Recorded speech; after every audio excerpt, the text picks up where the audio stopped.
અનેક જન્મોના પુણ્યનો જ્યારે ઉદય થાય ત્યારે ભાગવત કથાના શ્રવણનો લાભ મળે છે. અનેક જન્મોના પુણ્યનો ઉદય થાય ત્યારે.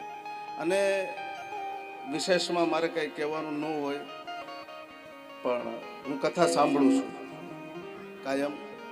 યથાશક્તિ 5 મિનિટ, 10 મિનિટ, અડધો કલાક ઓનલાઈન ગોપાલ સ્ટુડિયોના માધ્યમથી કથા કાયમ આવે છે. સરસ મજાનું શૂટિંગ કરી રહ્યા છે અને દાદા તમને ખૂબ પ્રેમથી કથા સંભળાવે છે.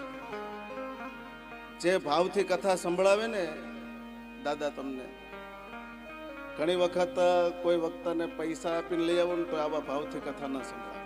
ભાવથી કથા સંભળાવે છે એટલે સાંભળવી ગમે છે. એટલે પૂજ્ય વિષ્ણુ દાદા, એમનો સ્વભાવ પણ સરળ સ્વભાવના મન કુટિલાય, જથા લાભ સંતોષ સદાય. પોતે પ્રેમથી ભગવત કથા સંભળાવે છે. આપ સૌ સાંભળી રહ્યા છો. અને વિશેષ અહીં વ્યાસપીઠ ઉપરથી ખાલી એટલું જ કે બસ આવા ને આવા કાર્ય વાપળિયાના લોકો, આપ સૌ વાપળિયાના વૈષ્ણવો ભક્તો દર વર્ષે આવું ને આવું કાર્ય કરતા રહ્યો, એવા વ્યાસપીઠ ઉપરથી આશીર્વાદ.